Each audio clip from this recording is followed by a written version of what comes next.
Welcome everyone. Today we're presenting our water tower design project. I'm Caleb Lee. And I'm Nathan Funston. Our goal was to design a water tower to supply clean drinking water to a rural community of about 200 people in Cambodia, Southeast Asia. And we'll start by discussing the global water crisis and how this project connects to the Christian worldview of serving others, then move into the technical details of our two designs and why we chose the one we did. Okay, so over 2 billion people worldwide don't have access to safely managed drinking water. About 3.4 million people die each year from water-related diseases. Our project targets a specific community of roughly 200 people in rural Cambodia. Cambodia faces unique challenges in that it averages 8 typhoons per year, with the most recent severe event, Typhoon Kalamaji, in November 2025. Bringing wind speeds up to 120 miles per hour.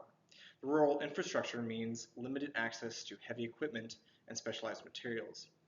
These factors directly shaped our design decision. So, into the Christian worldview, from a Christian worldview, this project is about more than engineering. It's about serving people created in God's image. The concept of Imago Dei tells us every person deserves access to basic necessities like clean water. The Great Commission calls us to go into all nations and serve. Designing this water tower for community in Cambodia is a tangible way to express that calling. As Matthew 25:35 says, for I was thirsty and you gave me something to drink. Our engineering skills become tools for ministry when we use them to meet real human needs. Okay, so for design requirements and constraints, our design constraints came from the project specifications. The tank had to hold at least 200 gallons, double the daily demand for 200 people at half a gallon each. The walls had to be half an inch thick and the tank fully enclosed. The truss had to handle both gravity loads from the water and the lateral wind forces, including the typhoon level winds at 120 miles an hour. The total height couldn't exceed 130 feet, and width couldn't exceed 45 feet. We used ASTM A36 structural steel throughout because it's widely available globally, including in rural Southeast Asia, and has well-documented properties. This includes 250 MPa yield strength and 200 GPa elastic modulus. So design A is my design. It's a tapered four-legged truss tower with X bracing on all four faces. It stands about 80 feet at the top of the truss, with the tank adding 5 feet for a total of 85 feet. It's well under the 130-foot limit. The tower tapers from 10 feet square at the top to 30 feet square at the base. This gives it a 3-to-1 ratio. That provides excellent lateral stability against wind. Also, there are 4 bays, each 20 feet tall, with full X bracing on every face. All structural members are 3-inch by 3-inch solid A36 steel. We chose solid over hollow for easier welding in remote conditions. The tank is a 72-inch diameter, 60-inch tall cylinder holding about 1,011 gallons, which is more than 5 times the 200-gallon minimum. The whole structure gets hot dip galvanizing on the outside and NSF 61 epoxy lining inside the tank for the drinking water. Okay, so this is my design. It's design B. We like to call it the lollipop.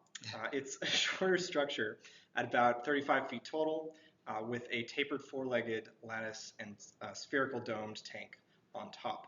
It uses a 2-to-1 base to top ratio, which is a less aggressive than design A's 3-to-1 ratio. The key difference is the member size. Design B uses 200 millimeter wide solid beams, which is about 7.9 inches compared to Design A's 3-inch bars.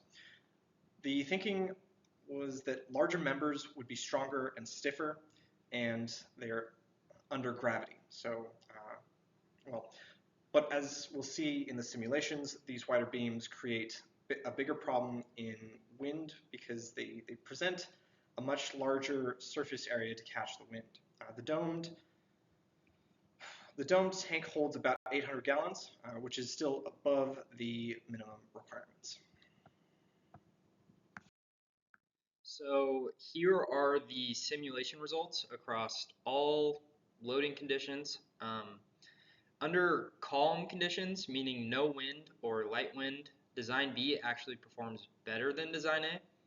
It shows lower stress values and almost no deflection, which is mainly because the 200 millimeter beams have a much larger cross-sectional area and resist bending more effectively.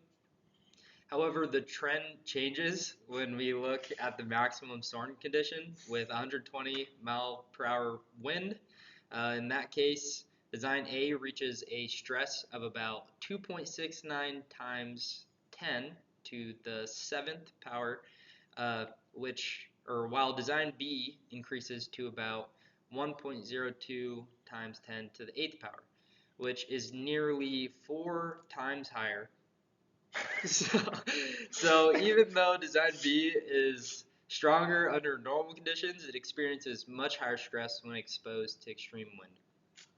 Also, the average and twice average wind cases do not change the result much compared to the no wind condition, since those wind forces are very small compared to the weight of the water in the tank. Okay, so here's a side-by-side comparison under the worst-case scenario, the 120 mile per hour storm. Starting with Design A on the left, you can see that the highest stresses are concentrated near the top of the structure where the tank load is applied. Even in this extreme conditions, the overall stress levels remain relatively moderate, and the structure only deflects about 15.7 millimeters at the top of an 80-foot tower, which is a very small amount. On the right, we have Design B. This shows much more intense stress concentrations throughout the structure. Even though it only deflects about 2 millimeters and appears much stiffer, the internal stresses are significantly higher. This happens because the larger 200 millimeter beams catch more wind. In fact, they experience about 2.6 times more wind force per unit length compared to the smaller 3-inch members in Design A. So while Design B is stiffer and moves less, it ends up taking on a much higher internal forces during extreme wind conditions. So here's a summary of the hand calculations we did. So for Design A, the tank's interior volume comes out to about 233,597 cubic inches, or 1,011 gallons. Full water weight is about 8,432 pounds, or 37,510 newtons. For wind, we use the simplified pressure formula. Q equals 0.00256 times velocity squared to get the dynamic pressure in pounds per square foot. Then multiplied by the projected area of the windward face and drag coefficient of 2.0. Design A's projected area is 133 square feet, giving a max storm force of 9,810 pounds, or about 43,600 newtons. Design B has a smaller projected area at 87 square feet because it's shorter, but its individual members are wider, so the wind force per member is higher. These calculated forces were applied directly in SOLIDWORKS as the simulation loads. We selected Design A based on both engineering and economic factors. From an engineering standpoint, Design A had a nearly 4 times lower stress under max storm conditions. The 3-to-1 taper ratio creates a larger restoring moment against overturning than Design B's 2-to-1 ratio. Four bays with X bracing on every face gives better load distribution and more redundancy. And the smaller 3-inch bars present less surface area to the wind. Each of Design B's 200 millimeter beams catches about 2.6 times more wind force per unit length. Economically, the 3-inch bars are cheaper per pound. They can be transported on standard vehicles, handled without a crane, and welded with basic equipment. In rural Cambodia, where specialized equipment isn't readily available, the practicality matters.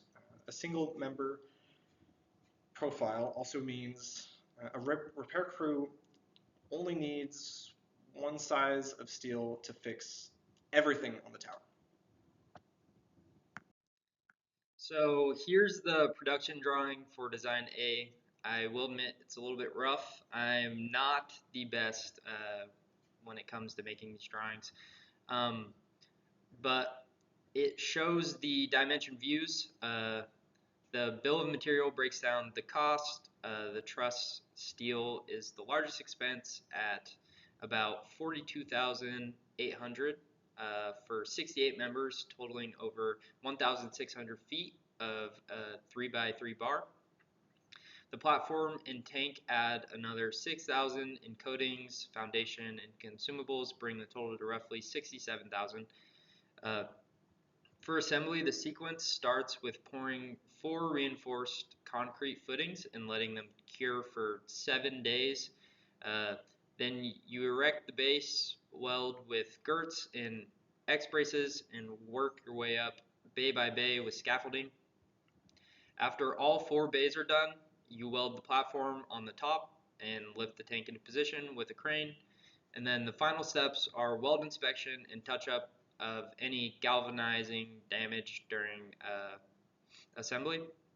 And then all safety protocols, including harness, hard hats, and exclusion zones under the lifts and everything else, apply throughout. Okay, to wrap up, both designs survived all 16 loading conditions without failure, which validates the engineering approach. But Design A is clearly the better choice for this deployment. It handles the worst case 124-mile typhoons better than Design B.